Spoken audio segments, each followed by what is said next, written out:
Hello everyone, happy Monday. No idea what day of the week it is. Mom life over here. Cheers. Today I just wanted to hop on and speak from the heart and let you all know that fall is a time for us to release any beliefs that are holding us back. And so it's important to do this self-reflection work on different areas of our lives, because if we don't do that, most of the time we live on autopilot and we live off beliefs that are not even ours, right? So think of our parents and our grandparents and their belief systems and what they've gone through have been passed down to us. And so our mind is like a computer system, and this computer system, if we don't pay attention and we don't ask deeper questions and do the inner work, then we keep living on autopilot, kind of like that hamster on a hamster wheel, replaying the same story, the same paradigm, the same belief systems. And so I want you to know that you are capable of change, regardless of what you've been through in your life. You can find someone else in their journey of overcoming something very similar.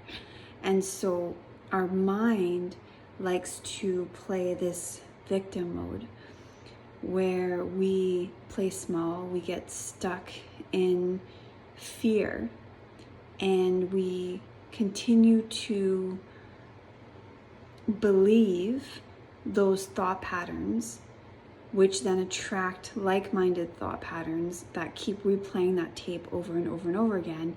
And then when it comes to manifestation, we manifest not what we say or what we do, we manifest what we believe.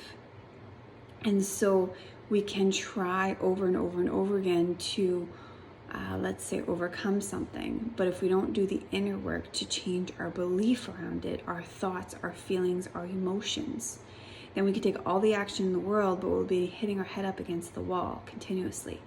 And so we live in an energetic field, energetic frequency, in a world of energy, right? If you listen to anyone that talks about energy, the science behind it, you can even Google it. You can experiment for it yourself. You can do this with you and your family about even apples, right? Apples, you put one on one side of the house and then another on the other side of the house, and you speak kindly every day to the one apple and you speak meanly to the other apple. Well, the one that you speak meanly to will actually rot faster than the one you speak nicer to. That's one small example that you can utilize with yourself and your children. Another one is a test on water, right? They measured the water molecules, again, on speaking nicely, positive music, all this good stuff in one room. And the molecules were very calm, docile, the way they were supposed to be.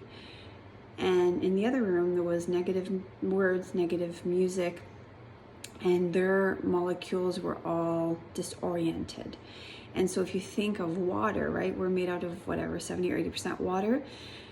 Imagine what that's doing to our body. And so think of that as a belief system. Are you stuck in the negative room, or are you stuck in a positive room? And it's really important to assess where it is that we are without adding more resistance to it. Because if we are looking at where we are, but then we're resisting what is, we're resisting the past, resisting the people, the situation that has happened, that keeps us stuck, that keeps us in victim mode. So it's very difficult to sometimes look at where we are and honor it how you feel, honor all the emotions that come around it, honor, the pain associated to it. And as we honor that and we release that emotion, we stop stuffing things down on the carpet, which again is part of that belief system, right? That belief system is held together from all the emotions that we've suppressed for years upon years upon years. So the more that we learn to feel and release these emotions, the more we allow space now for this new thing to show up, this new belief. And so we need to be clear on what it is do we want to replace it with. What it is do we want to manifest? How do we want to show up to this life, right? And so that self-reflection piece with the fall, it's a beautiful time for us to start releasing these beliefs that have emotion tied to it that we've suppressed for years, and equally do the work of recreating these pockets of moments of how it is we want to feel, number one, and rinsing and repeating those activities that make us feel that way. And that is going to help us reprogram our nervous system, create a safe place in our nervous system to feel these different emotions around that certain situation. And let me be clear about that. When I say that, what I mean is we're not going to look at a certain situation that was negative and this heavy belief system that's made out of fear and feel good about it. And so it's important to feel those feels about that, but then we start focusing and shifting our perspective on things that do bring us joy, and we create that feeling. And the more that we focus on that as these triggers, as these emotions and these feelings rise up in our daily life, the scale starts to change, starts to shift to a more light-hearted way of looking at life. And when we do that, these things over here, the negative room, starts to dissolve.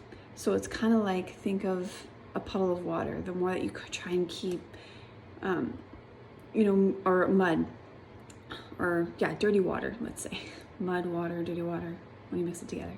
If you're splashing with it, right, all the time, it's never going to clear out. You need to let it settle and be still. And so allowing yourself to shift your focus on something completely different allows this negative stuff over here, your belief system, to be still for a while. And then this allows that organic shift to start happening in your life. But what happens is we start that momentum and then we fall back into that negativity. And the longer we stay there, the more we're just going to manifest the same stuff, right? And so what do you want? How do you want to live your life? How do you want to show up as you navigate the deeper things that come up? How can you focus as well on these pockets of joy, these pockets of happiness, these pockets of grounding thankfulness? Because if we don't do that work, some people call it airy-fairy, some other people say whatever, they're gonna say what they're gonna say, right? But I just thought I saw a dog without a human attached to the dog, and I was gonna go and run and help. Okay, we're good. Mama bear mode over here. What was I saying? Yeah, so that to some people might seem airy-fairy, but I want you to know that there's a big power in that. And not utilizing that to suppress this over here. It's a two-way work. We need to do both sides of it in order to truly manifest.